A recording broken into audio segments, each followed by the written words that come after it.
क्रांति की शुरुआत जो है वो दूसरों से उम्मीद रखकर नहीं होती है। क्रांति की शुरुआत होती है खुद क्रांति बनने से।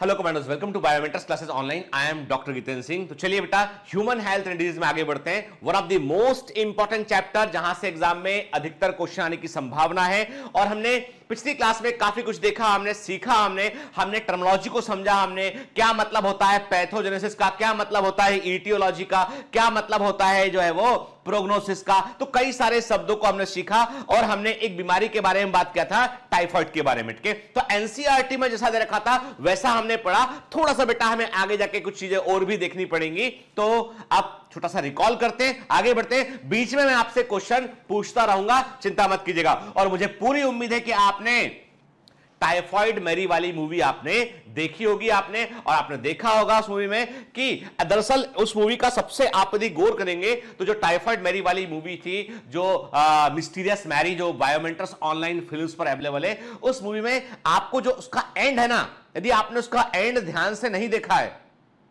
तो सेंसिटिविटी नहीं है आपके अंदर के। उसका अंत आप देखेंगे और अंत में जो उसके चेहरे से जो आंसू टपकता है ना, वो आप देखेंगे तो आपको समझ में आएगा कि किसी व्यक्ति को कोई ऐसी बीमारी हो जाती है जो उसकी चाह नहीं थी, उसकी चॉइस नहीं थी, और पूरी जिंदगी उसकी जो उस बीमारी के चलते कैद हो जाती है। तो उसके मन पर क्या गुजरता होगा। यह बात जरूर है कि आप में से कई लोगों ने पूछा कि वो कैसे इंफेक्शन फैलाती थी, क्या तरीका था, तो मैं इस पर बात करूंगा आगे लेक्चर के दौरान। लेकिन अभी इतनी सी बात करूंगा कि वो मूवी जो है वो, यदि आप ध्यान से इसका एक एक जो फ्रेम ध्यान से देखेंगे ना, आपको समझ में आएगा कि मूवी जो है बहुत कुछ कहती है वो। ठीक है, चलिए आगे बढ़ते हैं। तो टाइफाइड फीवर के बारे में बेटा हम बात कर चुके थे। मैंने आपसे कहा था कि कंटिन्यूअस लगातार बुखार बना रहता है इसमें के, और इन्फेक्शन बेसिकली कहां होता है, वो इंटेस्टाइन के अंदर इन्फेक्शन होता है यहां पे, याद है ना। चलिए, पॉजिटिव एजेंट क्या है, salmonella typhi is the positive agent, ठीक है ना। और मूवी में मैंने आपसे कहा था ना कि मिस्टीरियस मैरी मूवी में, अब आप में से कुछ बच्चों ने पूछा कि सर वो उसके अंदर, किसी बच्चे ने कहा कि सर उसके अंदर जब जो है वो टाइफाइड की वो करियर थी तो उसको खुद को टाइफाइड क्यों नहीं हुआ। अरे भाई, तभी तो वो करियर थी। उसकी बॉडी में जो उसकी बॉडी का अपना इम्यून सिस्टम था, उसने उस टाइफाइड के बैक्टीरिया को एक निश्चित संख्या के ऊपर नहीं बढ़ने दिया, लेकिन कंप्लीटली वैनिश भी नहीं कर पाया वो। तो ये एक ऐसी लेडी थी जिसके अंदर टाइफाइड का जो बैक्टीरिया था वो उतनी बड़ी संख्या में अपने आप को मल्टीप्लाई नहीं कर पा रहा था, या इसका बॉडी का इम्यून सिस्टम ऐसा था जिसने उस बैक्टीरिया को कांस्टेंट करके रखा हुआ था, जो इसके स्टूल से, जब ये जो है मल के थ्रू या स्टूल के थ्रू, इसके एक्सक्रीटा के थ्रू वो बाहर निकलता था वो, लेकिन इसको बीमारी नहीं हो पाई। ये करियर रही, पूरी जिंदगी ये करियर रही, और इसकी डेथ भी टाइफाइड से नहीं हुई। इनकी डेथ भी टाइफाइड से नहीं हुई। ये पूरी जिंदगी करियर रही है। करियर का मतलब होता है एक ऐसा व्यक्ति जिसके पास में कोई इन्फेक्टिव एजेंट प्रेजेंट है, लेकिन बीमारी उसमें नहीं है, दूसरे में प्रमोट कर देगा पर खुद बीमार नहीं होगा, वो होता है करियर। तो ये करियर थी। नंबर 2, कुछ लोगों बच्चों ने बोला कि सर उसने अपना लिवर क्यों नहीं निकलवा दिया। अरे भाई, लिवर निकालने के बाद क्या आदमी जिंदा बचेगा? और ये बैक्टीरिया जो है वो बॉडी ब्लड में सर्कुलेट करता है, इंटेस्टाइन में रहता है, तो इसके इंटेस्टाइन का में बैक्टीरिया जो है एक निश्चित संख्या में प्रेजेंट था, जो उसको पूरी तरीके से डैमेज नहीं कर पा रहा था, इसलिए ये करियर थी। ठीक है, फिर तीसरा क्वेश्चन आपने क्या कि ये बीमारी फैलाती कैसे थी। ये बाई प्रोफेशन ये कुक थी। ठीक है, साइंटिस्ट कहते हैं कि मैरी मेलन की सबसे बड़ी प्रॉब्लम ये थी कि शायद से ये पर्सनल हाइजीन को लेकर उतनी केयरफुल नहीं थी। इनकी गलती थी, ये पर्सनल हाइजीन को लेकर उतनी केयरफुल नहीं थी, क्योंकि आप सब जानते हैं कि यूरोपियन देशों में, अमेरिकन देशों में, इन कंट्रीज में जो है बेसिकली ये अमेरिकन थी, तो अमेरिका में जो है टॉयलेट पेपर का इस्तेमाल होता है। किसका? टॉयलेट पेपर का इस्तेमाल होता है। और एक वैज्ञानिक रिसर्च हुआ, साइंटिफिक स्टडीज में सामने आया कि Indians are doing right from the thousands of year के, हंड्रेड्स ऑफ ईयर के, यानी भारतीय बिल्कुल सही हैं कई सौ वर्षों से। कारण यह है कि Indians are using water after the जो है वो अपना स्टूल पास करने के बाद they use water to clean themselves के, एंड अपने आप को क्लीन करने के लिए भारतीय लोग जल का प्रयोग करते हैं, वाटर का प्रयोग करते हैं, and that is perfectly right, क्योंकि इससे जो है वो जर्म्स की संभावनाएं कम बचती है। And after that they wash hand properly. गांव के अंदर भी देखेंगे आप तो ऐसे ही करेंगे उस चीज को, ठीक है। अब तो एक तो ये बात है कि ये पेपर टॉयलेट इस्तेमाल टॉयलेट पेपर यूज करती थी वो, और दूसरा इसके अलावा शायद से ये पर्सनल हाइजीन के लेवल पर उतनी केयरफुल नहीं थी ये। तो इनके जो नेल्स थे या उनके हैंड थे, उसमें कुछ ना कुछ गंदगी जो विजिबली आंखों से दिखाई नहीं पड़ेगी, पर कुछ ना कुछ बैक्टीरिया रह जाते होंगे, और ये कुकिंग का काम करती थी, और बाई चांस वो बैक्टीरिया थ्रू कुकिंग जो है वो दूसरे के पास पहुंच जाते होंगे। तो एक थ्योरी ये है, ये इंटेंशनली जानबूझकर कभी नहीं करती थी, ये सब कुछ अनइंटेंशनली हो रहा था यहां पर। इसीलिए मैंने कहा ना, हम भारतीय संस्कृति की बात करें, हम इंडियन कल्चर की बात करें, तो भारत की संस्कृति महानतम संस्कृति में से एक है। पूरी दुनिया समझ गई है कि हम करते हैं नमस्कार, राम राम भाई साहब, ठीक है, सत श्री अकाल, ठीक है, हम हाथ जोड़ के जो है सामने वाले व्यक्ति से जो है वो सलाम करते हैं, हम हाथ नहीं मिलाते। हमारे यहां पे कल्चर नहीं था हाथ मिलाने का, क्योंकि हाथ मिलाने से बैक्टीरिया यहां से वहां ट्रांसफर कर सकते हैं, हमारे यहां नहीं था ये कल्चर। पूरी दुनिया कोरोना के बाद हाथ मिलाना बंद कर दिए, नमस्कार करने लगे हैं। भारत के नमस्कार का उदय पूरी दुनिया में हो गया। हमारे यहां पे कल्चर है कि बाहर से आएंगे तो बाहर के जो फुटवेयर है, जूते चप्पल है, घर के बाहर उतारेंगे, अंदर लेकर घर में नहीं आएंगे। घर को मंदिर के समान पवित्र माना जाता है, लोग बाहर उतारते थे। अभी कोरोना टाइम में कहा गया कि भाई घर बाहर के फुटवेयर अंदर लेके मत आइए, बाहर का सामान बाहर रखिए। पुराने समय के जो लोग थे, बाहर का झोला, बाहर का थैली, कभी देखिएगा गांव के अंदर जो लोग बाहर से बाजार करके आते हैं, सब सामान बाहर देते हैं, घर के अंदर निकाल कर सामान जाता है, सीधा थैला अंदर नहीं जाता वो। हमने जितने हमारे पुराने ट्रेडिशनल कल्चर थे ना, मतलब इसका मतलब ये कि भारत के इतिहास में एपिडेमिक ने को कई बार फेस किया गया, कई बार एपिडेमिक कंडीशन का हमने सामना किया है, कई बार हमने एपिडेमिक का सामना किया है, और उससे ही हमने सीखा है नमस्कार करना, जूते बाहर उतारना, बाहर से आने के बाद जो है वो स्नान करना, किसी की शव यात्रा में जाने के बाद स्नान कर लेना और पवित्र। देखा हुआ आपने कि कभी किसी की शव यात्रा में कोई व्यक्ति जाता है, लौट के आता है, तो घर के बाहर ही घर वाले पानी रख देते हैं, बोलते हैं पहले बाहर पानी से नहाओ या पानी छिड़को, उसके बाद अंदर आना और सीधा बाथरूम में जाके नहाना, बाकी लोगों से नहीं मिलना। क्यों? हो सकता है मरने वाले व्यक्ति में कोई वायरस बैक्टीरिया रहे हो। तो ये सब वैज्ञानिक है। हमें लगता था कि ये अंधविश्वास है, पर ये अंधविश्वास नहीं है, ये सीख है, सदियों की सीख है, जो एपिडेमिक का मुकाबला करते करते सीख गए थे हम। हमेशा कभी भी जो हमारी संस्कृति में कोई चीज बसी हुई है ना, तो उसको निष्पक्ष, चाहे वो देखिए, अब उसमें ऐसा भी है कि हम लोग बहुत सारे, अभी मुझे बड़ा 2 मिनट आपसे और बात करूंगा इस बारे में, कि मुझे बड़ा बुरा लगा कि किसी ने कहा कि सर आपने जो है वो रक्षाबंधन के दिन टेस्ट रखा, आपने ईद की छुट्टी दी आपने, कि किसी ने कहा कि आपने राम मंदिर निर्माण पे आपने जो है बधाई नहीं दी सब कोट के। तो देखो बेटा, ये ऐसे सोच रखोगे आप ना, तो आप कभी जिंदगी में ग्रो नहीं कर पाओगे आपके, क्योंकि हम यहां पर सबसे पहले हम सब लोग भारतीय हैं, हमें हर चीज है ना, हर चीज जो देश के अंदर हो रही है उसकी सबकी खुशी है हमको। हमें पहले मनुष्य बनना है, एक बेहतर इंसान बनना है, देशवासी बनना है, भारतीय बनना है, इंडियन, सबसे बड़ा रिलीजन है भारत, इंडिया, वो बनना है। उसके बाद आता है हिंदू, मुस्लिम, सिख, ईसाई, सब बाद में आता है, ठीक है। इसलिए मेरे चैनल को, मेरी क्लासेस को, मेरे कमांडोज को हिंदू, मुस्लिम, सिख, ईसाई के क्राइटेरिया में तोलना बंद कीजिए उसको। ये एकदम निरपेक्ष क्लास है, यहां पे केवल और केवल ज्ञान की बात होती है। यहां पे किसी धर्म को क्रिटिसाइज करना, किसी धर्म के को बहुत अधिक प्रमोट करना, ये सब हम नहीं करते। मैं जानता हूं कि देखिए, मेरे अंदर जो आप बोलेंगे तो मैं ये बोलूंगा कि मैं भारतीय हूं, ठीक है, मैं एक देश का निवासी हूं, मैं एक डॉक्टर हूं, मैं एक मनुष्य हूं, मैं हिंदू हूं, पर मुझे किसी मुस्लिम से कोई बैर नहीं, मुझे किसी क्रिश्चियन से कोई भेदभाव नहीं। किसी धर्म से मेरा कोई जो है वो जो है बैर नहीं। मैं हर जब भी मुझे मालूम है कि ईश्वर सब जगह पर प्रेजेंट है, जब भी निकलूंगा मस्जिद के पास से तो भी सिर झुकाऊंगा, जब निकलूंगा गुरुद्वारा के पास से तब भी सिर झुकाऊंगा, जब निकलूंगा मंदिर के पास से तब भी सिर झुकाऊंगा, हर जगह से अपना सिर झुकाऊंगा, क्योंकि मुझे मालूम है किसी सिर झुकाने से यदि ब्लेसिंग मिल सकती है, चाहे वो किसी भी गॉड की हो, अल्लाह की, किसी की ब्लेसिंग हो, लेने में क्या बुराई है। लेकिन जिस दिन मैं अपने मन में भेद रख लूंगा ना, जिस दिन मैं मन भेद करूंगा, एक होता मतभेद, एक होता मन भेद करूंगा, उस दिन मेरा देश कई हिस्सों में बढ़ जाएगा, कई सारे अलग अलग खेमे बन जाएंगे। और मैं चाहता नहीं हूं, मैं चाहता हूं केवल देश में एक ही खेमा रहे, भारतीयता का, इंडियंस का। ठीक है, चलिए। तो मुझे बेटा गलत समझने की कोशिश मत किया कीजिए और ऐसी चीजों में ऐसे जज मत किया कीजिए आप, क्योंकि ये बहुत ही गलत सोच है। ऐसा सोच जो है वो दिल दुखाता है, बुरा लगता है कि हम किस पीढ़ी को हम ट्रेन कर रहे हैं, किस दिशा में हम जा रहे हैं। ये ऐसा रास्ता है बेटा, ये जहर है, मानसिक जहर है ये। और ये मानसिक जहर जितना गहरा बसता जाएगा ना, देश को खराब करेगा ये। दो तरह की सुसाइड होती है, एक होती है फिजिकल सुसाइड, व्यक्ति अपने आप को मारता है, एक होती है रिलीजियस सुसाइड, व्यक्ति धर्म के फेर में आके एक दूसरे को मारना शुरू करता है, अपनी सोच को विकसित होने से रोक देता है। Don't go on that path. ज्ञान के मार्ग पर चलिए, सत्य के मार्ग पर चलिए, चाहे आप किसी भी धर्म के हो। आप जब आखिरी छोर पर पहुंचेंगे ना, तो केवल आपको एक ही चीज मिलेगी, मानवता।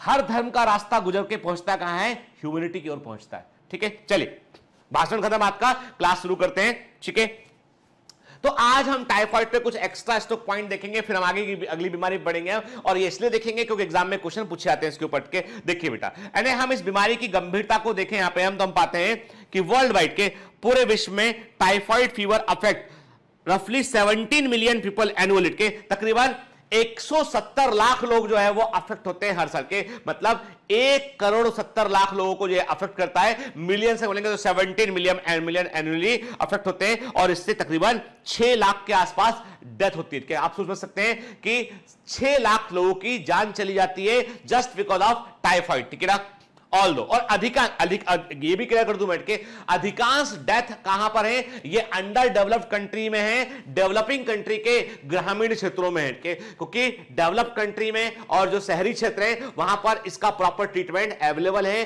और समय पर यदि पेशेंट को डॉक्टर को दिखाया जाता है तो इसका 100% ट्रीटमेंट पॉसिबल है इसका। ठीक है, कॉजेटिव एजेंट क्या है बेटा? ये है साल्मोनेला टाइफी। अब इसके बारे में, साल्मोनेला इंटेरिका टाइफी, पूरा नाम इसका है Salmonella enterica typhi is the complete name. के it is an obligate parasite. ये एक ऑब्लिगेट पैरासाइट होता है बेटा, के याद रखिएगा, ये एक ऑब्लिगेट पैरासाइट होता है। के ऑब्लिगेट पैरासाइट बोले तो मतलब ये हमेशा जो है लिविंग होस्ट के साथ ही पर ही ग्रो करेगा, ये सैप्रोफाइटिक डेड और डिके मैटर में ग्रो नहीं कर सकता। ऑब्लिगेट पैरासाइट होता है, अविकल्पी परजीवी होता है के, और कोई भी इसका जो है मनुष्य के अलावा कोई दूसरा होस्ट इसका होता नहीं है।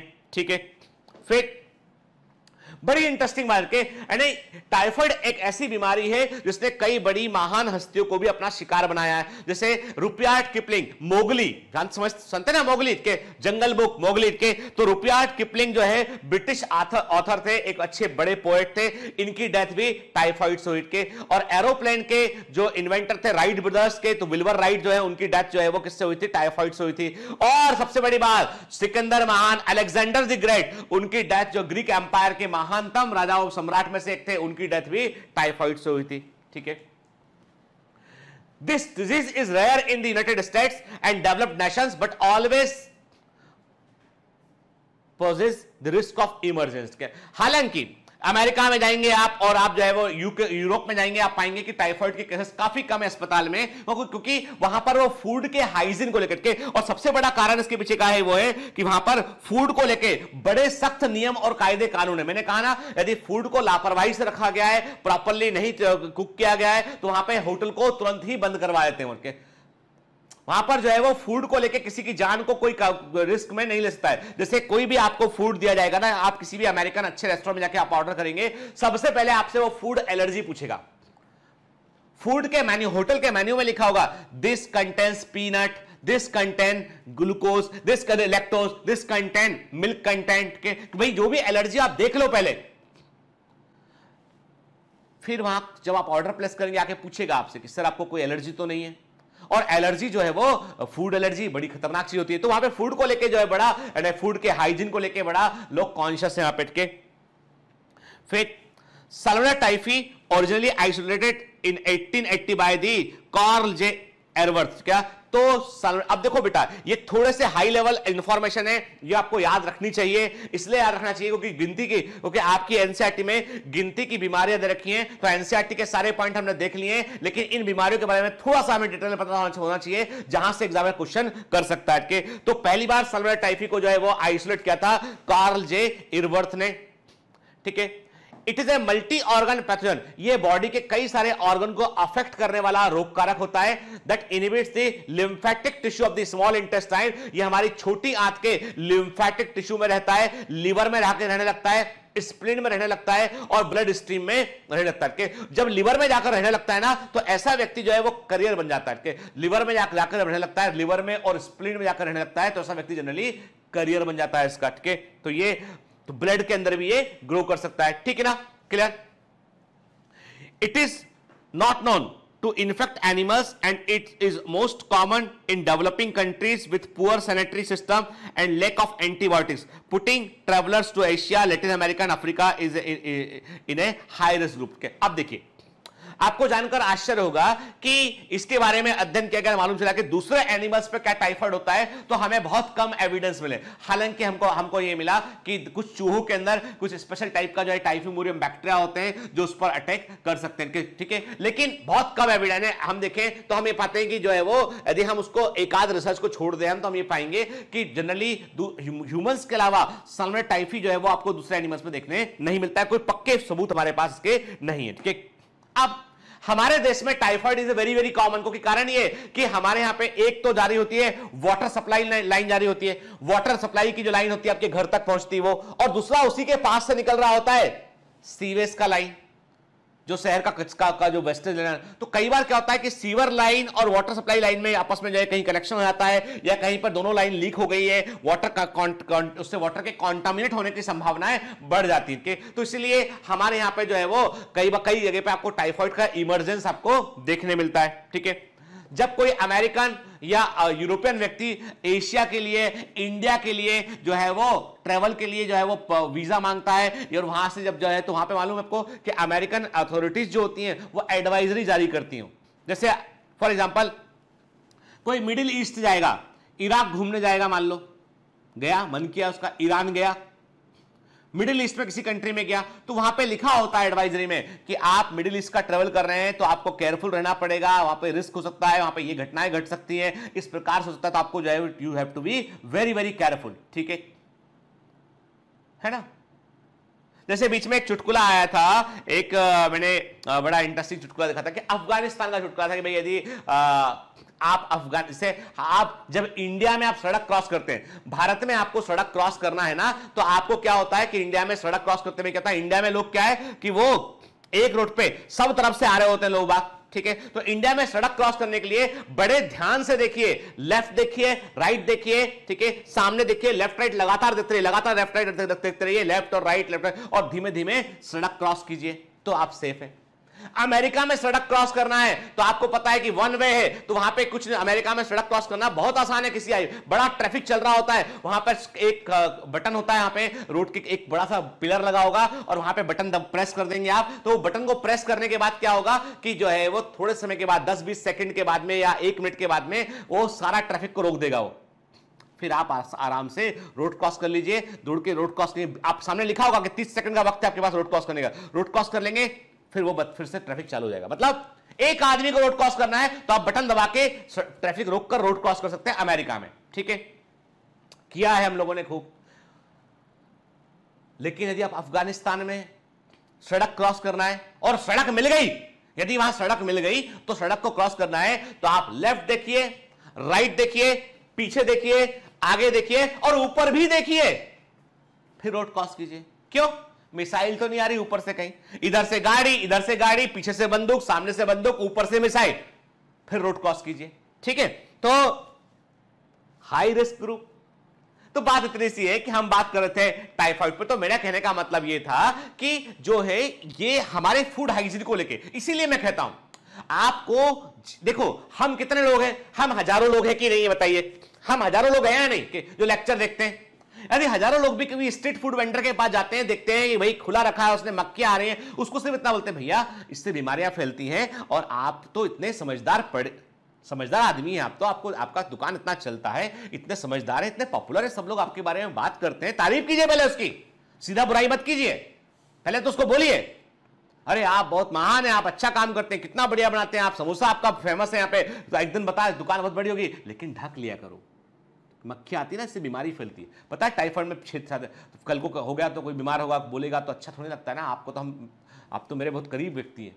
सामने वाला व्यक्ति जो सोचेगा हाँ भाई कि मेरे को इसने तारीफ भी की और ज्ञान भी दिया मेरे को उसने, धीमे धीमे अब बोलो सीधा ढका करो, ढक के रखा करो, तो वो गुस्सा कर देगा, बोलेगा नहीं मैं तो नहीं ढक रहा, खाना है खा, नहीं तो निकल यहां से। नहीं, कम्युनिकेट कीजिए बड़े प्यार के साथ में कि नहीं भैया आप बहुत अच्छा कर रहे हैं आपके, लेकिन ढक लो इसको, ढक लोगे ना तो अच्छा लगेगा, है ना, हम भी खाने में हमको संकोच नहीं होगा इसको, ठीक है। तो आदमी धंधे के लिए करता है भाई। फिर Salmonella typhi is a gram negative, अब ये वाले क्वेश्चन बड़े खतरनाक होते हैं। ग्राम नेगेटिव एंटरिक बैसिलस का आंतों में रहता है इसलिए एंटरिक है। शेप क्या है इसका, रॉड शेप है ये, इसलिए बैसिलस है। के फैमिली किसमें आता है, ये एंटेरोबैक्टेरियसी फैमिली में आता है, तो ग्राम नेगेटिव है, एंटरिक बैसिलस होता है, ठीक है, मोटाइल होता है, गमनशील होता है, और ये फैकल्टेटिव एनारोबिक है। फैकल्टेटिव एनारोबिक का मतलब होता है कि विकल्प के तौर पर ये अवायवी बन जाता है, मतलब यदि इसको ऑक्सीजन कुछ समय के लिए नहीं मिलेगी ना तो ये मरेगा नहीं, ये रह लेगा। ये फैकल्टेटिव मतलब है विकल्पी, ऑप्शनल। एनारोब का मतलब है बगैर ऑक्सीजन के जिंदा रहने वाला, तो ये कुछ समय के लिए बगैर ऑक्सीजन के साथ के जिंदा रह सकता है, ठीक है। That is susceptible to various antibiotic, कई एंटीबायोटिक इसके अगेंस्ट अवेलेबल है हमारे पास में, ठीक है। करेंटली आज तकरीबन 107 स्ट्रेन इस और बैक्टीरिया के हमारे को 107 टाइप के 107 टाइप के साल्मोनेला टाइफी के स्ट्रेन हमारे पास में हमें ज्ञात हैं, ठीक है। बैक्टीरिया में है multi drug resistant genes that complicated treatment के, तो कई बार क्या होता है, कई बार टाइफाइड जो होता है वो इतना कॉम्प्लिकेटेड भी होता है कि इसके ट्रीटमेंट के लिए आपको जो है हाई लेवल एंटीबायोटिक इस्तेमाल करना पड़ता है, पेशेंट को हॉस्पिटलाइज करना पड़ता है, और आपको उसको एकदम हाई लेवल का एंटीबायोटिक्स देने पड़ते हैं, क्योंकि बैक्टीरिया जो है वो ड्रग रेजिस्टेंट होता है, ठीक है। और ये जो हाई लेवल एंटीबायोटिक होते हैं इनकी जो कॉस्ट होती है काफी अधिक होती है। जैसे हम बात करें मीरोपेनम की बात करें, हम इमीपेनम की बात करें, यदि कॉस्टलेस एंटीबायोटिक्स में से होते हैं, ठीक है।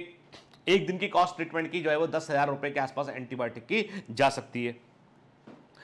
अब इस बीमारी के कैरेक्टरिस्टिक क्या है बेटा, मैंने कहा ना, sudden onset of a sustained and systemic fever के, बुखार रहता है, लगातार बना रहता है, सीवियर हेडेक रहेगा, नॉजिया उल्टी है ना, वॉमिटिंग नहीं होगी पर वॉमिटिंग के समान सेंसेशन होगा कि it is not, nausea is not a vomiting, nausea vomiting नहीं होता है, लगता है कि गले में से कुछ छल्ले निकल रहे हैं, वॉमिट होने का हो जाएगा, उल्टी कैसे मन में आता है कि भाई वॉमिट कर सकता हूं मैं, पर वॉमिट होती नहीं है, ठीक है, नॉजिया, ठीक है।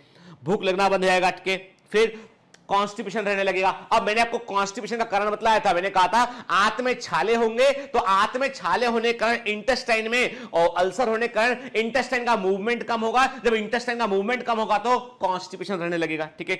फिर स्प्लीन का, तिल्ली का या स्प्लीन का साइज बढ़ जाएगा, ठीक है। और कभी कभी जो है ब्लड के जरिए ये इंफेक्शन ब्रेन तक पहुंचता है तो मेनिंजाइटिस भी हो जाता है, व्यक्ति को थकान रहने लगती है। और इसका जो बड़ा डायग्नोस्टिक फीचर है वो है पेट के ऊपरी हिस्से में रोज स्पॉट देखने मिलेंगे, ठीक है। पेट के ऊपरी हिस्से में आपको इस प्रकार के से स्पॉट आपको देखने मिलेंगे, ठीक है, इनको रोज स्पॉट बोलते हैं, यानी इसमें एब्डोमेन के ऊपरी हिस्से में आपको ऐसे रोज स्पॉट देखने मिलेंगे, ठीक है। कोटेड टंग मिलेगी, रोज स्पॉट मिलेगा। तो ये लोग तो हम लोग तो जो है जैसे पेशेंट आता है, बुखार बताया, लिटा के चेक करते हैं, ऊपर कराते हैं, पेट देखते हैं उसका, स्प्लीन चेक करते हैं, हम उसका जो है वो लिवर चेक करते हैं उसको बाकायदा, हम उसके पूरे के पूरे जो है वो एब्डोमेन को चेक करते हैं, ठीक है। और जीभ देखते हैं उसकी हम, तो डॉक्टर आप देखोगे अक्सर डॉक्टर बताओगे, डॉक्टर बोलेगा जीभ बाहर निकालो। आपको क्या लगता है डॉक्टर क्या बोलता है, चिढ़ाओ मेरे को, नहीं, वो आपकी टंग चेक कर रहा होता है, समझ गए, ठीक है। चलिए, तो अब untreated typhoid fever cases result in mortality rates ranging from 12 to 30%। याद रखिएगा, यदि ट्रीटमेंट नहीं किया तो संभावना है 1/3, यानी ट्रीटमेंट ना करने पर मैक्सिमम 1/3 लोगों की डेथ हो सकती है। 12 से 30 यानी 12 से लेकर 30% डेथ की पॉसिबिलिटी है ट्रीटमेंट ना होने पर। लेकिन यदि ट्रीट किया गया, इसको प्रॉपरली ट्रीट किया गया, तो 99% चांसेस हैं सर्वाइवल के, 99% चांसेस हैं सर्वाइवल के। ठीक है ना? ठीक है बेटा, है ना? ठीक है। अब क्वेश्चन उठता है, आप बोलोगे सर क्या इस लेवल पे क्वेश्चन आता है? तो बेटा देखो, ऐसा मैं क्लियर कर दूं आपको, गिनती की 8-10 बीमारियां हैं एनसीईआरटी के अंदर, उनके बारे में आपको टॉक्सिन भी पता होना चाहिए, क्योंकि एग्जामिनर का कोई भरोसा नहीं होता कि एग्जामिनर जो है वो किस लेवल पे क्वेश्चन सेट कर दे। हम एनसीईआरटी 100% कवर कर रहे हैं, लेकिन थोड़ा सा एक्स्ट्रा इसलिए कवर करते हैं ताकि हम सेफर जोन में रहें, हमारे पास एक कुशन ऑफ इंफॉर्मेशन रहे, क्योंकि हमें क्या करना है, मैंने पहले भी आपसे कहा कि आई वॉन्ट AIR 1, तो मैं कोई चांस लेना नहीं चाहता हूं बेटा। ठीक है ना? सल्मोनेला टाइफी वायरुलेंस होता है क्योंकि इसके पास दो तरह के टॉक्सिन होते हैं, एक होता है एंडोटॉक्सिन, दूसरा होता है VI टॉक्सिन, दूसरा होता है VI टॉक्सिन। क्या? It produces and excrete A protein, ये एक प्रकार का प्रोटीन उत्पन्न करता है, उसे रिलीज करता है, उसका नाम होता है इन्वेजिन। क्या होता है उसका नाम? इन्वेजिन के। और ये क्या करता है? That allow non pathogenic cell to take up the bacteria where it is able to live intracellular. अब देखिए क्या होता है, बड़ा है, मतलब कितना चालाक है बैक्टीरिया। बैक्टीरिया क्या करता है, ये एक प्रोटीन रिलीज करता है, उसका नाम है इन्वेजिन के। और इन्वेजिन प्रोटीन के कांटेक्ट में जो भी ऐसी सेल्स होती हैं जो फेगोसाइटोसिस नहीं करती हैं। देखो बेटा, जो फेगोसाइटोटिक सेल होती है ना, क्या करती है वो जैसे न्यूट्रोफिल हुआ, ठीक है, WBC हुए, तो ये जो फेगोसाइटोटिक सेल होती है ना, ये बैक्टीरिया को अंदर इनगल्फ करती है, अंदर निगलती है, निगलने के बाद अपना लाइसोसोम जो है उससे फ्यूज कर देंगी और डाइजेस्ट कर लेंगी, मार देंगी। ठीक है? लेकिन जो नॉन फेगोसाइटोटिक सेल होती है वो इस बैक्टीरिया को अंदर इनगल्फ करती है और मारती नहीं है, अंदर रखे रहती है, संभाल कर अंदर रखे रहती है। और ये बैक्टीरिया अपनी स्लो मेटाबॉलिज्म करता है, और इसको मालूम है कि जब तक ये बॉडी की सेल के अंदर रह रहा है ना, तब तक इसको कोई खतरा नहीं इम्यून सिस्टम से, तब तक इसको इम्यून सिस्टम से कोई खतरा नहीं। बाहर रहेगा तो पकड़ लेंगे, तो घर के अंदर छिप गया, बॉडी की सेल के अंदर ही छिप गया। अब ऐसे ही तो पेशेंट कैरियर बन जाते हैं, ऐसे ही पेशेंट जो है वो कैरियर बन जाते हैं। ठीक है ना? The encounter of human to salmonella typhi is made by, कैसे आता है, fecal oral route from infected individual to the healthy one के। तो सिंपल सी बात है कि ये क्या होता है, जो अनहेल्दी लोग, जो बीमार लोग होते हैं, उनके स्टूल के थ्रू जो है वो निकलता है। इसीलिए सरकार कहती है, इसलिए जो है वो गवर्नमेंट बड़ा विज्ञापन करती है, कहती है कि खुले में शौच मत कीजिए, जो है defecation in open area is prohibited, वो नहीं करना है। क्योंकि जब आप खुले में व्यक्ति जाता है, सोच तो हो सकता है कि उनमें से कुछ व्यक्ति ऐसे जिनको टाइफाइड के करियर हो, या जिनको टाइफाइड हो के या करियर हो उसके, तो उस स्टूल पे, उस मल पर क्या होता है, मक्खी बैठती है। आप सुनिएगा, मक्खी बैठती है, फ्लाई बैठती है, तो फ्लाई बैठी वहां से, और फिर एक स्ट्रीट वेंडर है, समोसा रखा हुआ है खुला, उस पर जाके मक्खी बैठ गई। मक्खी वो कहां थी? थोड़े समय पहले मक्खी थी स्टूल के ऊपर थी, वो उस मल के ऊपर थी, वो वहां से मक्खी आके जो खाने पर बैठ गई। अब उसने जो बैक्टीरिया, वहां से बैक्टीरिया उसने यहां पे ट्रांसफर कर दिया, और उस भोजन को किसी व्यक्ति ने खा लिया। अब हो सकता है, अब उसने खा लिया तो वो बैक्टीरिया उसकी बॉडी के अंदर गया और जो है वो इन्फेक्शन हो गया। तो इसलिए मक्खियां, यदि आपके हॉस्टल में आपके खाना पकाने की जगह पर यदि मक्खियां हैं, तो सबसे पहले तो फ्लाई कंट्रोल कीजिए। मक्खियां काफी खतरनाक होती है और ऐसी कई बीमारियों को वो कैरी करती हो। ठीक है? फिर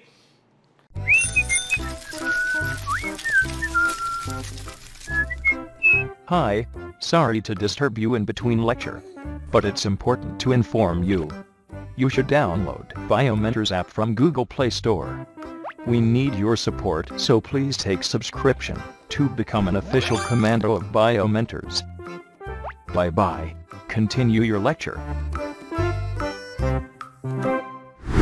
The most common source of infection is however, it is drinking water tend by the urine और faeces of the infected individual के। तो जो ड्रिंकिंग वाटर है, पानी, ऐसे आप देखेंगे होटल में, कभी आप देखते हैं सड़क किनारे जो होटल होते हैं उनमें पानी होता है, तो वो क्या करते हैं, जो लड़का होता है वो 5 गिलास पांचों उंगलियों में डालेगा और डिप करेगा और बाहर रख देगा पानी। ठीक है? तो कई लोग क्या करते हैं, पानी को लेकर भी जो है वो हाइजीन रखते हैं। अब इस पे भी तुर रहा है कि आप उनको बोलो ना कि आप अपने हाइजीन का ध्यान रखो, तो क्या बोलते हैं, ये बोलते हैं हमारा इम्यून सिस्टम तो इतना स्ट्रांग है कि हम कुछ भी डाइजेस्ट करते हैं, तुम्हारे से कमजोर नहीं है, हमारे अंदर इम्यूनिटी है, हम तो खुला भी खा लेते हैं, ये भी खा लेते हैं, वो भी खा लेते हैं। गलत सोचे।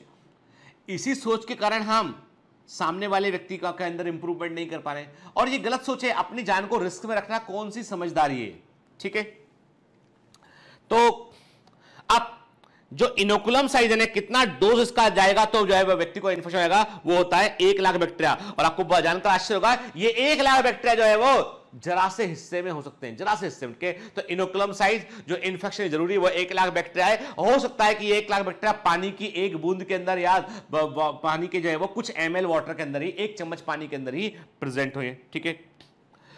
Once ingested, the organism multiply in the small intestine over a period of 1 to 3 week के मतलब इसका जो 1 to 3 वीक जो है अपने आप को ये मल्टीप्लाई करने लगता है, breach the intestinal wall and spread to the other organ system and tissues के मतलब एक बार जैसे ही जो है ये बैक्टीरिया बॉडी के संपर्क में आता है तो ये अपने आप को स्मॉल इंटेस्टाइन में, छोटी आंत में अपने आप को मल्टीप्लाई करता है और 1 से 3 वीक का समय लेता है और इंटेस्टाइन की वॉल को फिर वो छाले करता है, ब्रीच करता है, उसमें वो इंफेक्शन कर देता है और उसके बाद बॉडी के बाकी टिश्यूज के अंदर पहुंच जाता है उठ के। ठीक है। The इनेट host defence do little to prevent infection due to the inhibition of oxidative lysis and ability to grow intracellularly after the uptake। अब देखिए क्या होता है, हमारा इम्यून सिस्टम इसे रोकने की कोशिश करता है, लेकिन प्रॉब्लम कहां होती है? प्रॉब्लम यह होता है कि यह बैक्टीरिया इन्वेजिन नाम का प्रोटीन रिलीज करता है और हमारी बॉडी की जो दूसरी सेल्स जो फेगोसाइटोटिक सेल नहीं है उनके अंदर जाके रहने लगता है। ठीक है। अब हमारी बॉडी की सेल जब भी इम्यून सिस्टम ढूंढता है दुश्मन तो उसको कोई दुश्मन दिखाई नहीं पड़ता, क्योंकि सब तो अपने ही लोग दिखाई पड़ रहे हैं और अपनों में से ही एक के अंदर वो चला गया वो। ठीक है। अपनी बॉडी की सेल में से एक के अंदर वो प्रेजेंट होता है, इसलिए इसको उसके लिए इम्यून सिस्टम उसको आसानी से ढूंढ नहीं पाता है। Transmission of salmonella typhi has only been shown to occur by fecal oral route often from the asymptomatic individual के। अब सबसे बड़ी बात है, ये बीमारी लगातार क्यों अस्तित्व में है? क्योंकि देखिए कई लोग ऐसे हैं, जिनको लाइफ में एक बार टाइफाइड हुआ, ठीक भी हो गया उनका, या उनको जो है वो और उसको लेकिन ठीक होने के बाद वो पूरी जिंदगी के लिए करियर बन गए।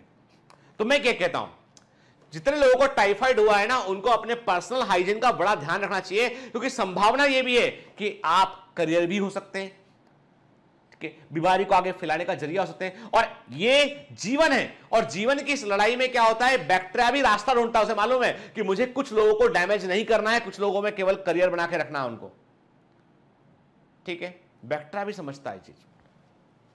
2 to 5% of previously infected individual become chronic career. देखिए क्या लिखा है, 2 से 5% लोग ऐसे होते हैं जिनको पहले बीमारी हो चुकी होती है, वे पूरी जिंदगी के लिए करियर बन चुके हैं। हर 100 में से 100 लोग ऐसे हैं जिनको टाइफाइड हुआ है, उसमें से 2 से लेके 5 लोग ऐसे होंगे जो पूरी जिंदगी इस बीमारी के बैक्टीरिया को फैलाएंगे, वो पूरी जिंदगी फैलाएंगे वो। ठीक है ना, क्लियर?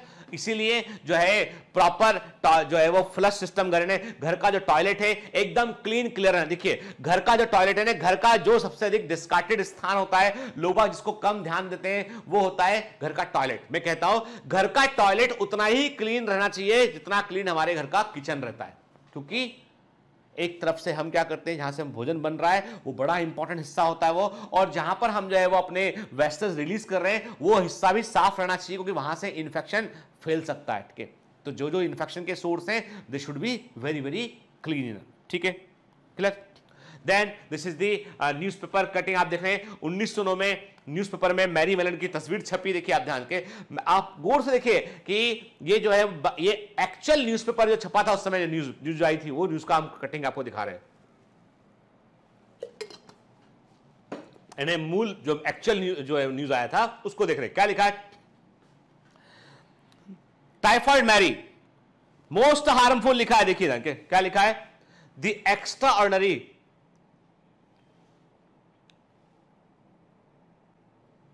लिखा, मैरी मेलन एक prisoner of New York quarantine hospital. ठीक है ना,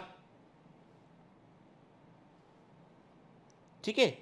ये आप उसका फोटोग्राफ कोर्स देखिए कि वो कुक कर रही है और जो है वो अखबार का न्यूयॉर्क टाइम्स ने छापा है, और जो क्या डाल रही है उसमें, वो मसालों की बजाय वो व्यक्तियों की जान ले रही है। मतलब कहने का मतलब के, और उसको एक प्रकार से जो है वो उस समय अधिक अवेयरनेस नहीं थी उतनी, लेकिन वो तब भी हमसे काफी आगे थे वो लोग, लेकिन ये है कि उस समय भी इसको किलर के समान माना गया इसको, जो कि वास्तव में एक बड़ी विडंबना थी। मैंने आपसे कहा ना बेटा, क्या होता है कि कई बार हमारी सोच जो होती है ना, मैं कहता हूं कि मैरी की एक बड़ी गलती थी, और ये बड़ी भारी गलती थी कि मैरी ने जहां भी ये काम पे आते थे पहले की अपनी हिस्ट्री उन्होंने बताया नहीं कहीं पे कैसा हो गया था पर। ठीक है, मैरी ने कभी भी जो है वो, मैरी काम छोड़ के, जैसी कोई घर में डेथ हुई, मेरी काम छोड़ के भाग जाया करती थी किसी और शहर, उनको लगता था कोई अभिशाप है, लेकिन कभी जो है वो, तो आपने इस मूवी में देखा होगा ना, तो आपको मूवी में देख के शुरू में लगा होगा आपको कि ये कितना गलत कर रही है, और मैं कहता हूं कि गलत था, लेकिन इसमें यदि आप देखो तो वो खुद अपने आप बारे में उसको लगता होगा मेरे अंदर कोई बुरी ताकत है, कुछ बुरा मेरे हो चुका है कि मैं जहां जाती हूं वहां पे डेथ आती है,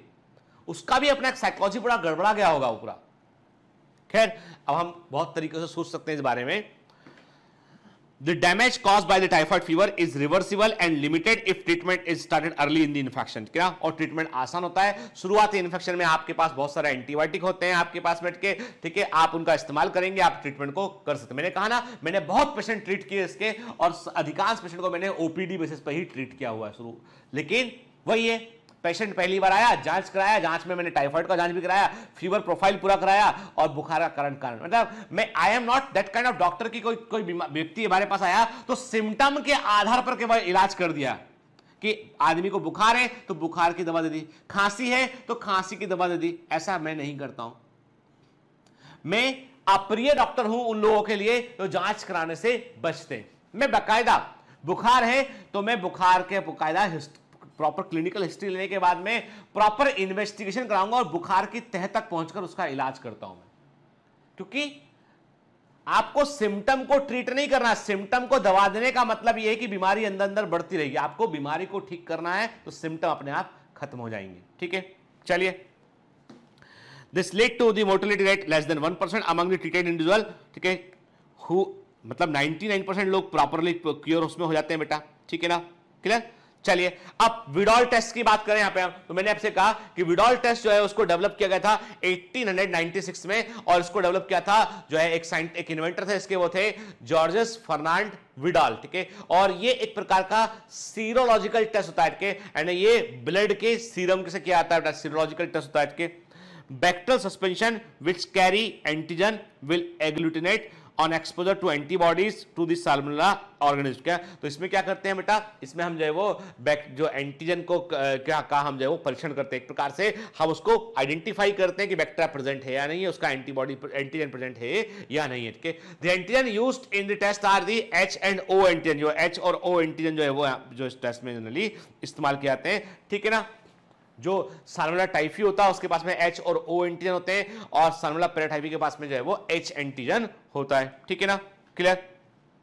अब टाइफाइड का वैक्सीन अवेलेबल है।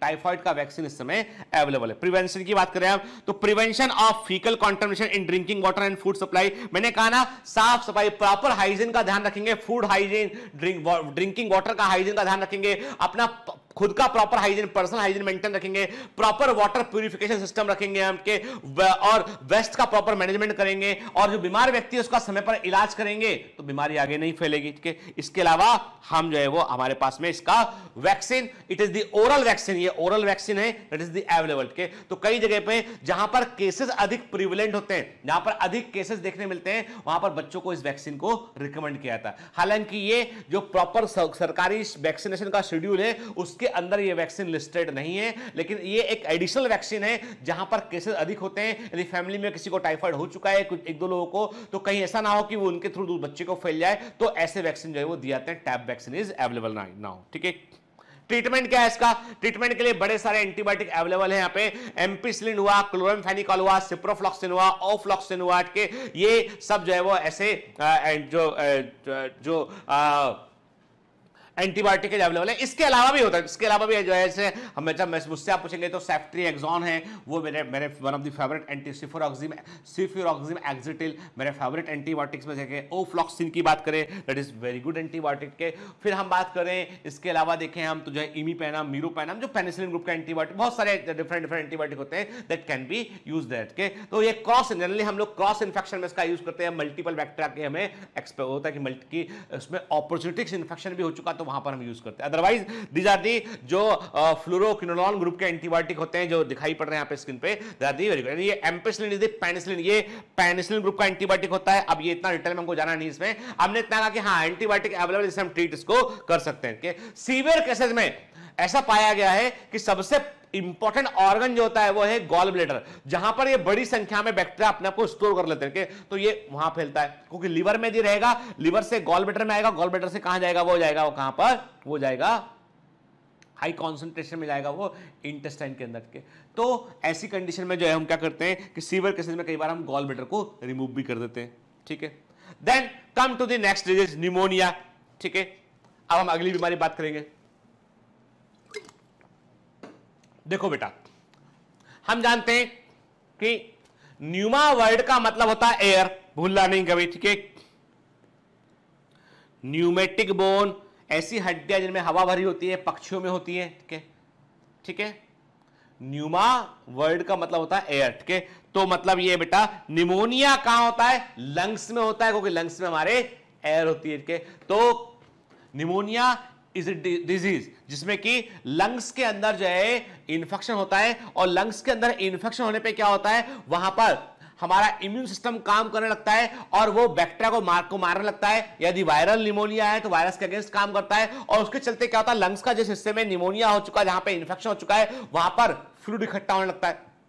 भाई बैक्टीरिया एंटीबॉडी काम करेंगे, इम्यून सिस्टम काम करेगा, तो वहां पे फ्लूइड इकट्ठा होने लगेगा। और तरल के इकट्ठा होने पे क्या होगा कि जो आपके एल्वेलाई होते हैं, जो एयर एक्सचेंज कर रहे होते हैं, उनकी क्षमता कम हो जाती है, एल्वेलाई का नंबर घटने लगता है, क्योंकि वहां पे फ्लूइड भराने लगा है। तो हम बोलते हैं कंसोलिडेशन ऑफ लंग्स कहते हैं। हम कहते हैं कि लंग्स के अंदर द्रव भरा गया है, लंग्स के अंदर लिक्विड भरा गया है, और इसीलिए जो है व्यक्ति को सांस लेने में दिक्कत होती है, और इसीलिए जो है वो उसको जो है वो कई बार रेस्पिरेटरी सपोर्ट देना पड़ता है। It is the infection of the lungs, ठीक है ना। देखिए आप देख रहे हैं कि नॉर्मल, एक तरफ आपको दिखाई पड़ रहा है नॉर्मल लंग्स दिखाई पड़ रहा है जिसमें इन्फ्लेमेशन नहीं है, और दूसरी तरफ आप देख रहे हैं इन्फ्लेमेशन ऑफ द लंग देख रहे हैं। क्या देख रहे हैं आप, लंग के निचले हिस्से में जो है धीमे धीमे लिक्विड भराने लगा है, और ये यही कंडीशन तो है, इसे हम बोलते हैं कंसोलिडेशन ऑफ लंग्स कहते हैं। लंग्स का जो है वो आपको जो के अंदर फ्लूइड का रिटेंशन हो जाता है, ठीक है, और ये दिक्कत करता है सांस लेने में, ठीक है। क्या लिखा है एनसीईआरटी में, bacteria like Streptococcus pneumoniae and Haemophilus influenzae are responsible for the disease pneumonia in humans, ठीक है।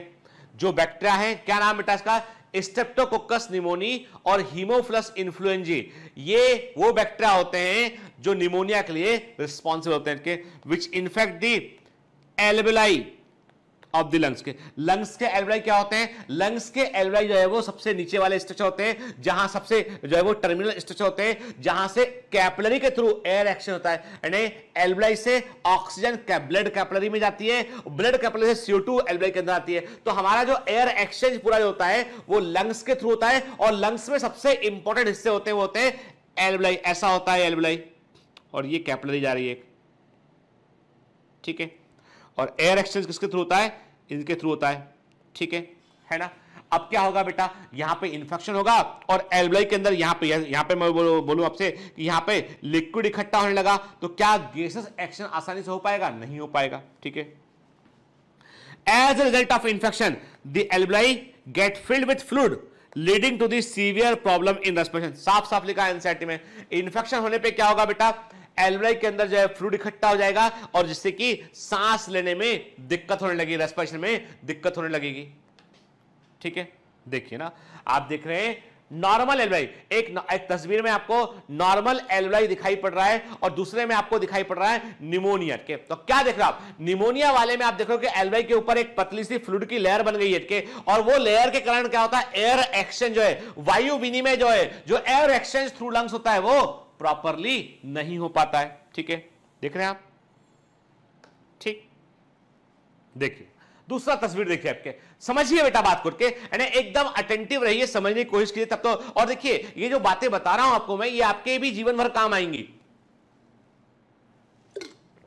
किसी को निमोनिया मालूम चलता था, आप बता पाएंगे उसको भाई कि प्रॉब्लम क्या है तुमको, ठीक है। देखिए आप देख रहे हैं ब्रोंकियोल से टर्मिनल एंड पे आपको एल्वेलाई दिखाई पड़ रहे हैं। तो आप देखिए एक तरफ नॉर्मल एल्वेलाई है जो आसानी से एयर एक्सचेंज कर सकती है, और एक तरफ निमोनिया है जिसमें कि क्या हो रहा है, एल्वेलाई के अंदर फ्लूइड इकट्ठा हो चुका है, तरल भरा चुका है इसमें, क्लियर, ठीक है। देखिए एक्सरे देखते हैं हम। अब एक्सरे में क्या दिखाई पड़ रहा है आपको, आप बोलोगे सर कुछ समझ में ही नहीं आ रहा है समझ के। देखो बेटा एक्सरे, अभी मैं आपको एक्सरे नहीं पढ़ाऊंगा, जब आप एमबीबीएस में पहुंच जाएंगे ना तो मैं ही आपको एक्सरे पढ़ाऊंगा, ठीक, आपको क्लियर कर दूं। एमबीबीएस के लिए क्या सब्जेक्ट मैं पढ़ाऊंगा। अभी मेरी फिजियोलॉजी की क्लास रुकी हुई है क्योंकि नीट 2020 के कारण जो है एक बैच वो है, एक बैच ये है, तो मतलब मैं फुल्ली ऑक्यूपाइड हो चुका हूं। मतलब यदि मैं चाहता हूं कि बिल्कुल समय पर नीट 2020 हो जाए तो सबसे अधिक प्रार्थना तो मैं करता हूं उसकी। बाकी को बताऊं मैं कि एक बड़ी जो है नीट 2020 को लेकर एक बड़ी इंटरेस्टिंग चीज मालूम चली हुई है। कुछ ऐसे ग्रुप हैं जो एजुकेशन सेक्टर में कमर्शियल जो है वो ऐसे ऑनलाइन क्लासेस भी हो सकते हैं कुछ के, मतलब I don't know about that, पर मैंने सुना है कि देयर इज एक लॉबी है जो नीट 2020 के को समय पर होने से रोकने के लिए रिट भी लगा रही है, अलग अलग बच्चे। जबकि आप यदि उन 14-15 लाख बच्चे जो नीट की तैयारी कर रहे हैं आप उनसे पूछेंगे ना तो अधिकांश बच्चे चाहते हैं कि भाई हो जाए नीट। बच्चे बोलते हैं हम मास्क लगा के जाएंगे, N95 मास्क लगा के जाएंगे, हम ग्लव्स पहन के जाएंगे, हम शील्ड लगा कर जाएंगे, भाई हम पूरा ध्यान रखेंगे। पर हमको ऐसे मेंटल टॉर्चर मत कीजिए कि हमारे को पता ही ना चले एग्जाम कब होगा। हम इतना पढ़े उसके बाद हमको अब डिप्रेशन लगने लगा के। लेकिन वो बोलते हैं हम तो पेरेंट्स को रिप्रेजेंट कर रहे हैं। किसी पेरेंट्स से आपने मोहल्ले पड़ोस में किसी पेरेंट्स जाके पूछ लेना कि किसी ने के साइन लगे वहां पे, कोई गया वहां पे, किसी ने किसी से बात की, किसी ने बात नहीं की। कौन है ये? बोलते हैं पूरा देश खुल चुका है, सब कुछ चल रहा है, यानी पूरा ट्रेन चल रहा है, फ्लाइट चल रहा है, सब कुछ। कल तो बड़ा बुरा हुआ कि फ्लाइट एक एयर जो है हमारे केरल में जो है वो एक प्लेन क्रैश हुआ, जो है वो पायलट ने कई लोगों की जान को बचा भी लिया उसमें, लेकिन तब भी कई लोगों की जो है जान चली भी गई, इसमें 13-14 लोग खत्म हो गए। बड़ी बुरी घटना है। तो सब तो चालू हो गया, ट्रेन, प्लेन, के दुकानें, एवरीथिंग इज राइट। सब लोगों को बोला भाई सावधानी बरतो, काम चालू किया। कब तक देश को बंद रखेंगे इसके? तो ऑलमोस्ट सब यानी देश अनलॉक की फेज में है और सब हो रहा है। ऑफिस खुल गए हैं, लोग काम कर रहे हैं, व्यापार होने लगा, सब कुछ होने लगा है। लेकिन जहां बात नीट की आती है तो एकदम से लोग कहते नहीं इन्फेक्शन फैल जाएगा। अरे भाई आप सरकार है, आपको अरेंज करना है, आपको स्कूल्स को ऑक्यूपाई कीजिए, खाली पड़े हैं स्कूल सारे, दूर दूर बैठाइए लोगों को, 6-6 फीट का अंतर रखिए, ठीक है। आप जो है वो लोगों को बोलिए कि भाई सबको आना, एक एडवाइजरी जारी कर दिए, आपको हम अंदर नहीं घुसने देंगे एग्जाम सेंटर में यदि आपने मास्क प्रॉपर नहीं लगाया, आपने ग्लव्स नहीं लगाया, आपने शील्ड नहीं लगाया। प्रोवाइड कीजिए उनको सेंटर के बाहर, जाएंगे लोग, ध्यान रखेंगे अपना लोग। लेकिन एक मेंटल टॉर्चर जो है ना कि रोज रोज एग्जाम आगे बढ़ना, ये मेंटल टॉर्चर है, ठीक है। अब इसका एडवांटेज उठा लें। कई लोगों को लगता है कि ये नीट 2020 एक बहुत अच्छा धंधा है, आगे बढ़ाओ, पैसे लो, फीस लो उनसे। अब मैं इस पे क्या बोलूं कि ये तो सोचना पड़ेगा कि भाई मैं तो पेरेंट हूं, मैं भी बच्चों का पेरेंट, मुझसे तो कोई पूछा नहीं, कभी किसी से नहीं पूछा। जितने वो जानता हूं मैं, जितने बच्चे नीट, किसी के घर में नहीं पूछा गया कि एग्जाम आगे बढ़ाना है क्या। भाई जबकि बात मानी हमने कि आपका केसेस बढ़ रहे थे, अभी तो हमारा देश में केसेस जरूर बढ़ रहे हैं, लेकिन वही वाली बात है ना कि यदि हमारे पास में हम एजुकेशन को हॉल्ट कर देंगे तो एकेडमिक ईयर तो खत्म हो जाएगा ना हमारा पूरा। तो हमें कोई तरीका तो खोजना पड़ेगा, और हमेशा संभावनाएं हाथ पर हाथ रख के बैठने से उपाय नहीं निकलता। उपाय निकलने के लिए हमको तलाशना पड़ेगा कि भाई क्या और बेहतर क्या है, चीज चलता भी रहे और काम हमारा हो जाए, ऐसा क्या कर सकते हैं, ठीक है। चलिए, अब ये मेरे व्यक्तिगत विचार है, इसको लेके आप जज मत कीजिएगा मेरे को कि सर आप ऐसा क्यों बोल रहे हैं। तो मैं इतना बोल रहा था कि हाँ, कि मैं एमबीबीएस जब होगा तो मैं आपको क्या पढ़ाऊंगा, मैं आपको मेडिसिन पढ़ाऊंगा, मैं आपको फिजियोलॉजी पढ़ाऊंगा। 2 सब्जेक्ट तो पक्के हैं इनके, यानी ह्यूमन फिजियोलॉजी एंड मेडिसिन। अभी नेक्स्ट मेडिको में मैं ह्यूमन एनाटॉमी, बहुत यानी जो प्रोफेसर नेक्स्ट मेडिको में पढ़ा रहे होते हैं, हमारे दूसरा चैनल है बायोमेंटर्स का नेक्स्ट मेडिको, वहाँ प्रोफेसर पढ़ा रहे होते हैं, एनाटॉमी वाले प्रोफेसर, साउथ के लीडिंग प्रोफेसर, इनके he is the one of the professor, गिनती के प्रोफेसर हैं इंडिया के अंदर जिन्होंने ह्यूमन एनाटॉमी के अंदर PhD किया है। उसमें से एक प्रोफेसर वो है, चूंकि बड़े मेडिकल कॉलेज के अंदर हैं वो HOD यहाँ पे, तो उनका मैं नाम नहीं ले सकता हूँ, पर he is one of the best teacher, वो पढ़ा रहे हैं। फिर जो हमारे जो है वो आपने देखा होगा संजय सिंह सर हैं, उनके बेटे हैं वो MBBS हैं, तो वो जो है वो पढ़ा रहे हैं, फार्मेकोलॉजी पढ़ा रहे हैं, क्योंकि फार्मेक का कोई प्रोफेसर जो है जो पढ़ाने राजी हो जाए, वो प्रोफेसर नहीं मिलते आसानी से, और जो मिलते हैं उनको पढ़ाने का उतना वो एंथू नहीं अंदर से, ठीक है। फिजियोलॉजी मैंने लिया, धीमे धीमे हम सब्जेक्ट उसमें ऐड करते जा रहे हैं, क्योंकि बहुत महंगा काम है। हर एक प्रोफेसर को आप हायर करते हैं और कोई इकोनॉमिक बेनिफिट उसका इतना है नहीं, तो मतलब वो कॉस्ट ज़्यादा है उसकी। लेकिन ये कि धीमे धीमे आपके लिए एक प्लेटफॉर्म खड़ा करें, आप MBBS के लिए पूछेंगे तो भी आप बायोमेंटर्स का हिस्सा रहेंगे। आप उसके आगे पहुंचेंगे, आप पीजी करेंगे तो आप आपके मेरे अस्पताल में काम करेंगे साथ मिलके यार, है ना। ठीक है, तो अभी मैंने क्या कहा आपसे कि जो एक्सरे है, अभी मैं इस पर डिटेल में बात नहीं करूंगा, अभी इतना बताऊंगा कि एरो आपको जहां पर बता रहा है, तो देखिए ध्यान से दोनों लेफ्ट और राइट में कंपेयर कीजिए, तो जहां पर एरो है वहां पर आप देख रहे हैं कि आपको शेड दिखाई पड़ रहा है, वहां पर आपको थोड़ा डार्क शेड दिखाई पड़ रहा है, जो कि लंग्स के अंदर कंसोलिडेशन के ये होता है कॉस्ट्रोफ्रेनिक एंगल। हम देख रहे हैं कि ये एंगल, जो ये एंगल है ना, इस एंगल पे यहाँ पे खाली है, पर उस एंगल पे आप देख रहे हैं कि यहाँ पे भरा हुआ है, कुछ धब्बे धब्बे दिखाई पड़ रहे हैं, और ये जो हिस्सा है ना, यही जो है वो फ्लूइड रिटेन शो कर रहा है, यहाँ पे फ्लूइड जो है वो रिटर्न, देखिए फ्लूइड यहां पर रिटर्न किया हुआ है, इसको ये शो कर रहा है, ठीक है ना, clear. This symptom of pneumonia में सिम्टम क्या होते हैं? ठंड लग के बुखार आता है। आपको बताता हूं, बड़े मजे की बात है कि मेरा बेटा जो है वो छोटा सा के, मेरा बड़ा वाला बेटा जब 5 साल का रहा होगा, 5 इयर्स का, 5 साल का रहा होगा, तो उस समय मैं नाबार्ड में डॉक्टर था, तो काफी सारे पेशेंट देखा करता था, कई पेशेंट घर पर भी आया, घर पे भी एक छोटा सा क्लिनिक जैसा बना हुआ था, क्योंकि डॉक्टर को घर में रखना पड़ता छोटा क्लिनिक, ताकि कभी कोई आ जाए इमरजेंसी में देख सके। तो अब नाबार्ड की जो प्रैक्टिस थी उसमें जनरल पेशेंट काफी सारे आया करते थे, तो मेरा बेटा कई बार ऐसी आते चलते क्या कर रहे हैं पापा देख लिया करता था उठ के।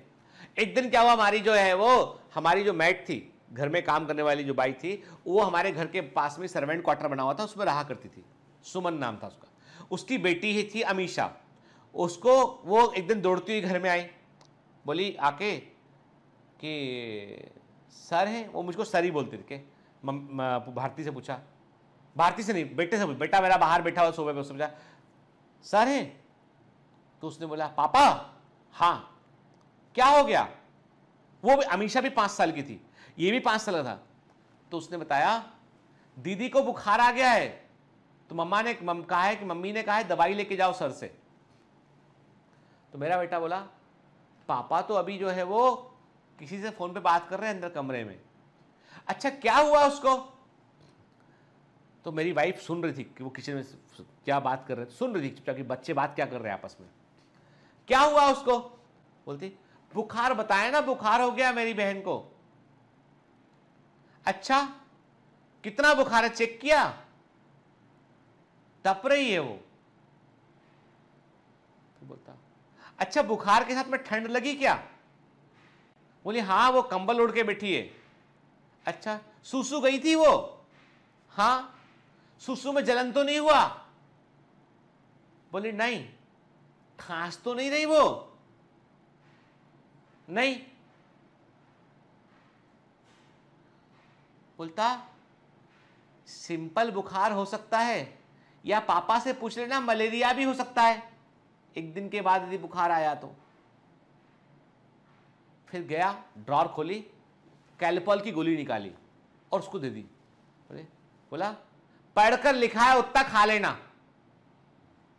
वो लड़की जैसे ही बाहर निकले तो मेरी वाइफ भारती ने रोका, अरे रुको रुको रुको, क्या लेके जा रही है? दिखा। अरे दवा मत लेकर इस बच्चे से, छोटा बच्चा तेरे बराबर का, तो दवा लेके जा रही है। वो सोचेंगे कि घर वाले सोचेंगे कि सर ने दवा दी है, गलत डोज गलत दवा चलाया तो अभी यार लफड़ा हो जाएगा, दिक्कत हो जाएगा।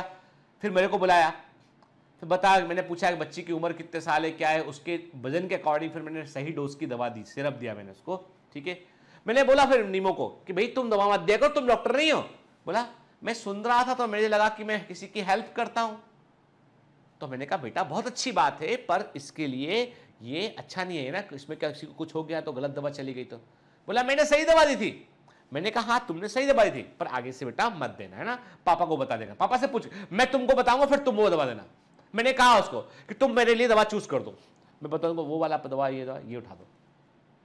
घर में इमरजेंसी मेडिसिन रखते हैं कुछ, तो वैसा। तो मैंने कहा ना कि ठंड लग के बुखार आना, ये निमोनिया का सिम्टम भी हो सकता है, मलेरिया का सिम्टम भी हो सकता है, और urinary track infection, urinary track infection भी हो सकता है। यूटीआई में ठंड लग के बुखार आएगा लेकिन पेशाब में जलन होगी। मलेरिया में भी ठंड लग के बुखार आएगा लेकिन अल्टरनेट डे में आएगा। निमोनिया में ठंड लग के बुखार आएगा लेकिन साथ में खांसी भी होगी। ठीक है, तो क्या है यहां पे? फीवर होगा विथ चिल्स, कफ होगा, हेडेक होगा। सीवियर केसेस में लिप्स हुआ, फिंगर नेल्स हुए, ये ग्रे या ब्लूइश कलर के आते हैं। क्या? ठीक है, सीवियर केसेस में जो लिप्स होते हैं, जो फिंगर नेल्स होते हैं, वो ग्रे या ब्लूइश कलर के आते हैं, क्योंकि यहां पे ऑक्सीजन की कमी होने लगती है, इसलिए ब्लूइश कलर के आते हैं। इसलिए हमेशा हमेशा ऐसे पेशेंट का क्या करते हैं हम लोग, हमेशा हम चेक करते हैं SpO2 चेक करते हैं, ऑक्सीजन सैचुरेशन परसेंटेज चेक करते हैं उनके, तो SpO2 98% या इससे ऊपर होना चाहिए के। तो हम लोग, हमारे पास एक मशीन होती है, घर में भी रखी हुई है, पास छोटी सी मशीन होती है, फिंगर में लगाते हैं और उससे SpO2 मालूम चल जाता है, ठीक है ना। A healthy person acquire the infection by inhaling the droplets, मैंने कहा ना this is a droplet infection. और जो कोरोना है, जो कोरोना है, कोरोना वायरस है, जो कोविड-19 है, यह भी एक प्रकार का निमोनिया है।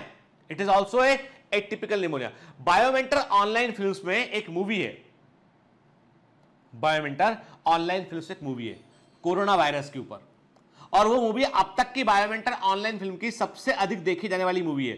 तकरीबन 4.5 लाख या 5 लाख उसके व्यूज हो चुके हैं मूवी के, और फैंटास्टिक मूवी है। जब कोरोना शुरू हुआ था ना, तो उस समय जब केवल चाइना के अंदर था वो, तब हमने वो मूवी बनाया था। केवल जब वो चाइना के अंदर था, इंडिया में आया नहीं था कोरोना, तब वो मूवी बनाया था हम लोगों ने। आप देखिएगा जरूर के। और वो कोरोना वायरस का मूवी, उसमें बताया गया कि WHO को खबर मिलती है कि कई जगह पर चीन के अंदर हुबाई प्रोविंस के वुहान में कई जगह पे एक अजीब तरह का निमोनिया फैल रहा है, और उस समय तक जो है वो साइंटिस्ट जानने की कोशिश करते हैं कि निमोनिया हो किससे रहा है, बहुत अधिक जानकारी नहीं थी। देखिएगा आप, बायोमेंटर ऑनलाइन फिल्म से मूवी है कोरोना वायरस के ऊपर, and one of the best. मैंने पूरा का पूरा जो है वो उसका जो सिनेमेटोग्राफी है, उसका जो उसको क्रिएट किया गया है, वो बड़े ही प्रोफेशनल तरीके से किया गया है। उसका सेकंड पार्ट बनाने के लिए हम लोगों ने कोशिश कर रहे हैं उसके लिए, देखिए अभी क्या है, सब लॉकडाउन अपने घरों से काम कर रहे हैं, तो वो सारे रिसोर्सेज अवेलेबल हो नहीं पा रहे हैं। चलिए, तो अभी मैं क्या बात कर, मैं आपको बता रहा था कि ये जो इन्फेक्शन है, ये ड्रॉपलेट इन्फेक्शन है, यानी छींकने से, खांसने से, ये जो जब आप छींकते हैं या खांसते हैं ना, तो कई सारे ड्रॉपलेट निकलते हैं बाहर के, और हर एक एक ड्रॉपलेट में जो है वो लाखों की संख्या में, हजारों की संख्या में वायरसेस हो सकते हैं, बैक्टीरिया उसके अंदर हो सकते हैं। तो ये बेसिकली, और वो ड्रॉपलेट के संपर्क में दूसरा व्यक्ति आएगा, उसको लग जाएगा के। तो एक हेल्दी पर्सन को ये इन्फेक्शन कैसे होता है कि वो ड्रॉपलेट एरोसोल जो था उसको वो अपने उसको सांस में अंदर ले लेता है इन्फेक्टेड पर्सन से, या कई बार उसके झूठे ग्लासेस को, बर्तनों का इस्तेमाल कर लेता है, तो उससे भी इन्फेक्शन बॉडी में पहुंच जाता है। इनफैक्ट कोरोना वायरस के इन्फेक्शन ने हमको ये सिखाया, किसी चीज को छूने के पहले, लिफ्ट का बटन दबाने के पहले, बहुत सारे ऐसे सोर्सेस थे जहां से इन्फेक्शन फैल सकता था। कोरोना वायरस का इन्फेक्शन या कोविड-19 भी एक प्रकार का निमोनिया है, एटिपिकल निमोनिया है, जो बैक्टीरिया से नहीं होता है, जो कि वास्तव में SARS-CoV-2 वायरस से होता है। नाम क्या वायरस का? इस वायरस का पूरा नाम है, कोरोना वायरस का जो पूरा साइंटिफिक नेम है वो है SARS-CoV-2 वायरस के। आगे पढ़ेंगे हम कोरोना के ऊपर भी। तो अभी हमने आपसे कहा कि कैसे फैल सकता है, ये ड्रॉपलेट के थ्रू ये इंफेक्शन आगे फैल सकता है। ठीक है बेटा, है ना। This is the main symptoms of infectious pneumonia के मेन सिम्टम के। हेडेक होगा, भूख कम लगेगी, मूड स्विंग होगा, इसमें ब्लड प्रेशर लोअर साइड हो जाएगा, हार्ट रेट बढ़ जाएगा, नॉजिया वोमिटिंग की फीलिंग होगी, जोड़ों में दर्द रहेगा, इसमें थकान रहेगी इसके अंदर के, और सबसे इंपॉर्टेंट सिम्टम हमको देखने मिलेंगे लंग्स में। ठीक है, खांसी आएगी, खांसी के साथ में बलगम या कफ आ सकता है, सांस लेने में दिक्कत होगी, व्यक्ति जो है जल्दी जल्दी सांस लेगा, शॉर्टनेस ऑफ ब्रेथ बोलते हैं, यानी सांस हम लेने नॉर्मल रेट में सांस लेते हैं, यदि सांस लेने की दर बढ़ जाए मतलब शॉर्टनेस ऑफ ब्रेथ है, उठ के चेस्ट पेन होगा उसमें, और कई बार क्या होगा, कई बार जो है वो छींकने या खांसने के दौरान जो है वो कई बार जो है वो टिंच ऑफ ब्लड भी हमको देखने मिलेगा, बलगम में भी टिंच ऑफ ब्लड हमको देखने मिलेगा। ठीक है, it is a serious disease of lungs. ठीक है, मम्मी बता लाती हैं कि जब मैं एक बार मैं है ना छोटा था, जब मैं 3-4 महीने का रहा हूँगा, तो मुझे एक बार डबल निमोनिया हो गया था। अक्सर बोला करती थी डबल निमोनिया हो गया था। मैं सोचता था डबल निमोनिया क्या होता है। बाद में मालूम चला कि अच्छा, निमोनिया का केस जब थोड़ा सीवियर आता है, एक होता है माइल्ड इन्फेक्शन, एक होता है मॉडरेट इन्फेक्शन, एक होता है सीरियस इन्फेक्शन के। तो डबल निमोनिया का मतलब यह है कि इन्फेक्शन जो है वो गांव की भाषा में डॉक्टर लोग पहले समझाने के लिए बोल दिया करते थे कि भाई निमोनिया डबल हो गया, नॉर्मल तो होता ही है पर डबल निमोनिया हो गया मतलब सीरियस है व्यक्ति, ऐसा बोल दिया करते थे वो। Characterised by the accumulation of mucus और fluid in the alveoli and bronchioles to that extent that breathing becomes difficult. के ये एक बड़ी गंभीर बीमारी होती है लंग्स की। इसमें क्या होता है कि जो म्यूकस है, जो फ्लूइड है, वो एल्वेलाई में, वो एल्वेलाई के अंदर वो इकट्ठा होने लगता है, सांस लेना मुश्किल होता है कई बार। और इसके कॉजेटिव एजेंट क्या है बेटा? वो हीमोप्लस इन्फ्लुएंजी है और स्ट्रेप्टोकोकस निमोनिया है। और इसका इनक्यूबेशन पीरियड कितना होता है? 1 से 3 डेज का होता है, 1 से 3 दिन का होता है। ठीक है। इन्फेक्टेड पार्ट क्या होता है? हमारे लंग्स के alveoli is the infected part, याद रखिएगा। ये सब एमसीक्यू हैं, ये सारे एमसीक्यू जो स्टेटमेंट में कन्वर्ट करके आपको दे रहा हूं बेटा। ठीक, alveoli get filled with the fluid leading to the severe problem in respiration. क्यों सांस लेने में दिक्कत होती है निमोनिया में हमको? क्योंकि एल्वेलाई के अंदर द्रव भरा जाता है, जिससे सांस लेने में दिक्कत होती है। दो तरह का निमोनिया होता है, एक होता है लोबर निमोनिया होता है, जिसमें कि पूरा का पूरा लंग्स का एक लोब है, लंग्स के पूरे लोब जो है वो अफेक्ट आते हैं, उसे लोबर निमोनिया बोलते हैं। ठीक है। दूसरा होता है लोबुलर निमोनिया होता है या ब्रोंको निमोनिया होता है, जिसमें कि लंग्स के मल्टीपल हिस्से में जो है वो फ्लूइड इकट्ठा होने लगता है अलग अलग पैचेस में के। तो दो प्रकार है हमारे लंग्स में जो है वो लंग्स में जो अलग अलग लोब्स होते हैं वो पूरे का पूरा अफेक्टेड होगा तो लोबर निमोनिया बोलेंगे इसमें हम के। और जब लंग्स के अंदर मल्टीपल एरिया में छोटे छोटे पैचेस में निमोनिया होगा उसे हम ब्रोंको निमोनिया बोलेंगे या लोबुलर निमोनिया बोलते हैं उसको। ठीक है ना। निमोनिया के सिम्टम की एक लिस्ट देख लेते हैं फाइनल के। सडनली अचानक से ठंड लगना शुरू होगी, कपकपी आने लगेगी, कपकपी आने के बाद बुखार आएगा, स्वेट के, सांस लेने में दिक्कत होने लगेगी, दर्द होगा चेस्ट में जनरली चेस्ट में उस साइड जैसे लेफ्ट या राइट में उस तरफ दर्द होगा जहां के लंग्स अफेक्टेड होंगे के। ठीक है। छाती में दर्द लगेगा, फास्ट ब्रीथिंग फास्ट हो जाएगी, यहाँ पे पल्स रेट बढ़ जाएगा। ठीक है।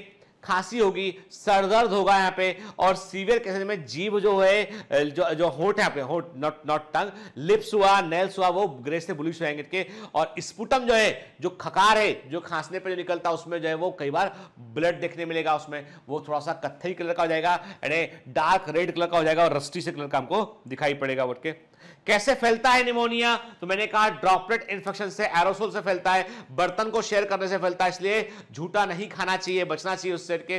फिर निमोनिया का ट्रीटमेंट जो है वो कैसे करते हैं? उसके लिए हम एंटीबायोटिक्स इस्तेमाल करते हैं, ऑक्सीजन सपोर्ट यूज करते हैं, बुखार कम करने के लिए हम एंटीपायरेटिक का इस्तेमाल करते हैं। कई लोग होते हैं जो प्यार जताने के लिए झूठा खिलाते हैं, झूठा खा लो भाई, इसका खा ले, अपने मुंह का दूसरे खिला दिया, दूसरे का खा लिया। नहीं, प्यार जताने का तरीका है सामने वाले की कद्र कीजिए, उसके विचारों को सम्मान दीजिए, उसको महत्वपूर्ण फील कराइए, यह प्यार देने का तरीका है। ठीक है, समझ गए? बीमारी देना प्यार देने का तरीका नहीं है। ठीक है।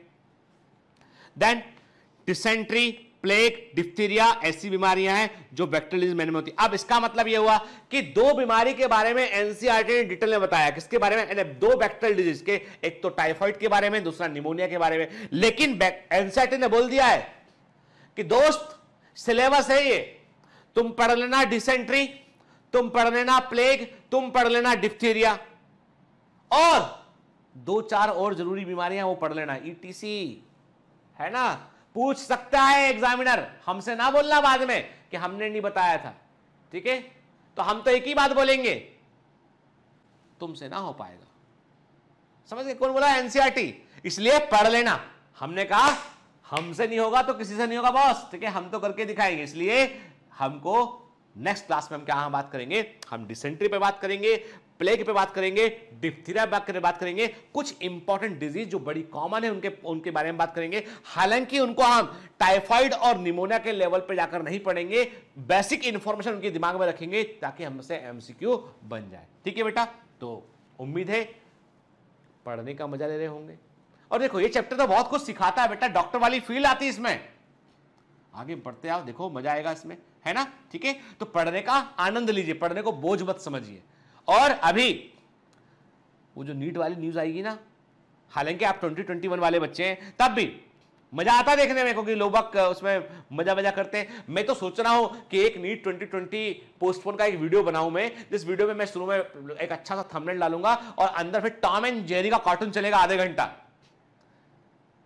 और लास्ट में लिखा होगा तुम यहां टाइम खराब करने आए थे, तो उस टाइम खराब करने से अच्छा है कि टॉम एंड जेरी को देख लो, कम से कम मनोरंजन तो होगा। तो चलिए पढ़ते रहिए, मेहनत करते रहिए। All the best.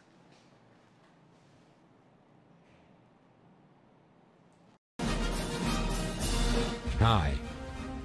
To become an official commando of Biomentors, Join us at www.biomentors.online. Here you can solve daily practice papers, an online test. You can download performance enhancement sheets. You can track your progress. You can interact with other fellow commandos. Join us and prepare yourself. It's a commando training for your success. Download BioMentors online app from Google Play Store.